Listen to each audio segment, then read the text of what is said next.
Hi, welcome back to my channel. Today, what I am showing you, and I'll keep this as briefly as possible. Having a hard time seeing the screen. I'm photographing this in the sunlight. This is a KLH 16 amplifier from 1964. This was a barn find in the respect that I found it inside of a barn in a rural area that was buried. This was buried under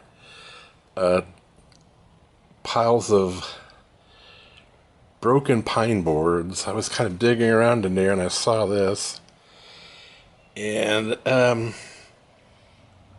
didn't know what it was, but I was very surprised when I saw it. So I bought it, and I was going to power it on. It's very rusty and crusty, but I was going to use a dim bulb to power it on, and the good thing was the lid had already been removed for me, and the screws are missing. You can see the dust and everything on it. Somebody had obviously had a problem with it, took the lid off, in the hopes of maybe finding out why it didn't work, and saw this, which is pretty much a kiss of death. Not much you can do about that. And when they saw that, they probably just stuck the lid on it loosely, threw the screws away, and shoved it in the barn. Gave it to somebody, I don't know. It's a 1964. A lot of you have probably never seen one of these. They're quite rare.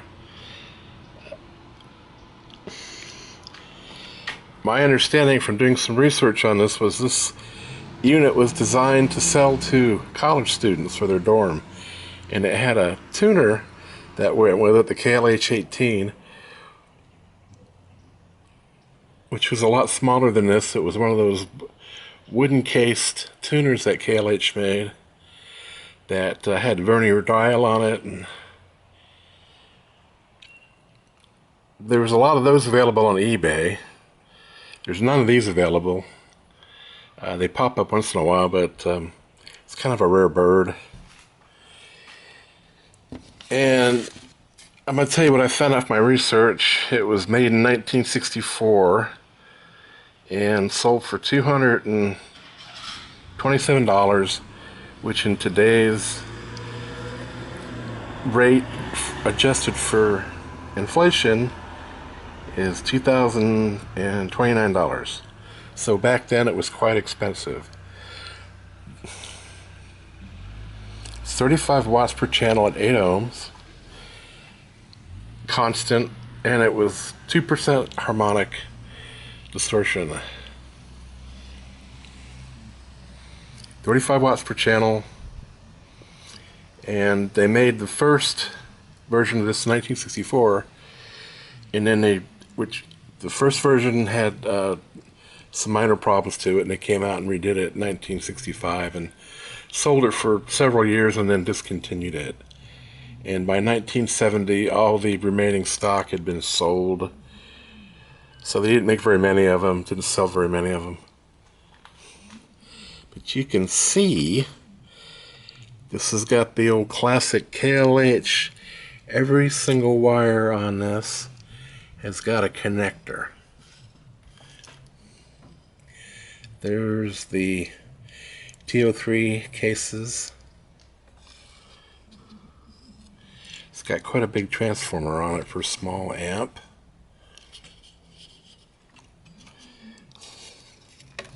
Try to lift this up. There's the front panel. It's got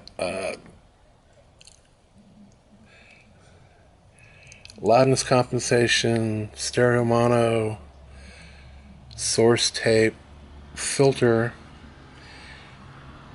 and an on-off switch. Speakers out, headphone, treble, bass, balance, volume, and source. And it's got 2 auxiliary sources, tuner and phono.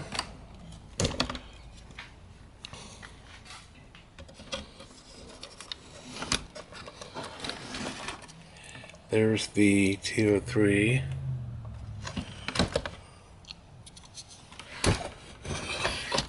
This thing is quite heavy. There's the speaker inputs. Model 16, 25 watts per channel, made in the USA. There's the connections for it, the inputs. It's got the auxiliary 1 level. You can change the level from low, medium, to high. And it runs a magnetic phono cartridge with a low and high for the input. It's got 8 transistors and a 1 amp fuse, which is interesting. Slow blow.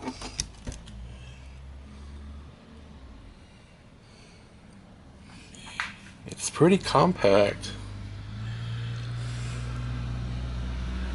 You can see the amount of rust and crust on this. If nothing else, I'm going to have to recap it before I do anything. All the boards seem like they're easily accessible. This is going to be a definite restoration project. And to show you how compact this is the whole schematic that I was able to find. 1 page.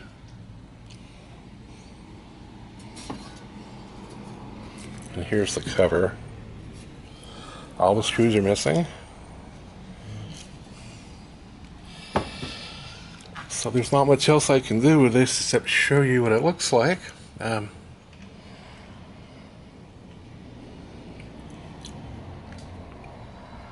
If you guys have never heard of one of these, there's information available somewhat on some of the audio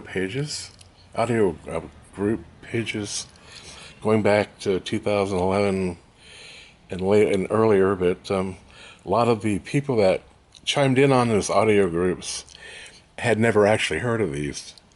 It was mostly people asking that they had found one of these at a thrift store and how much were they worth, and it was supposed to sound pretty good.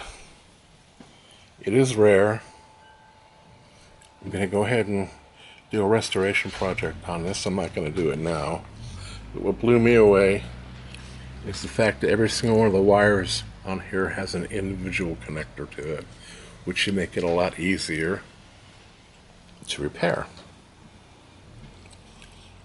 Now, I do have a little bit of experience with KLH. I've got a KLH 24, and I've also got a KLH 25, which is a KLH 24 in a wooden furniture cabinet with 2 KLHs. I think there's 17 speakers on either side of the cabinet that are permanently embedded into the furniture base, and you would just open the top of the lid like a console, and you had your KLH 24 embedded inside of there.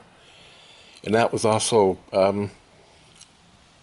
sold to college students for their dorm rooms, but they only made 2,000 of those, so those are really rare.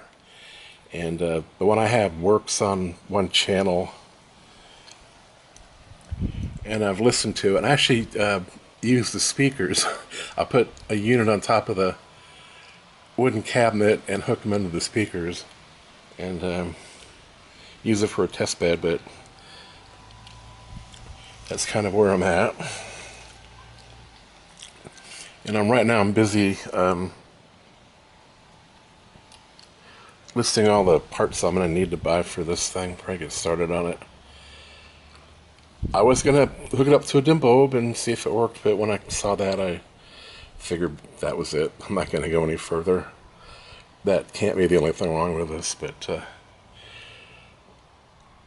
hope you guys enjoyed this, and you will probably see this again as I start taking it apart and hopefully get it working again. If you like this video, please subscribe. I am still working on my subscriptions. I'm almost up to 300. And when I get to 300, I will have a special I will just have a special thing with something very, very interesting I've got. All right, well, thanks, and y'all have a good day. Bye. Yeah, I didn't do a very good job about showing you the actual unit when I was out here. I'm just going to go ahead and put a couple of seconds on here so you can see it a little bit better. The sun's gone behind a cloud. I was using a smaller Sony, so had a much smaller screen on it. The sun's coming back out. Let's see that. That's the front. That's what it looks like. You can see how crusty it is.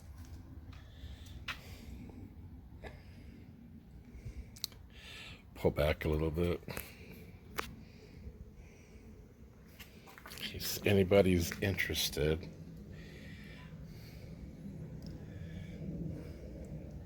It's kind of neat.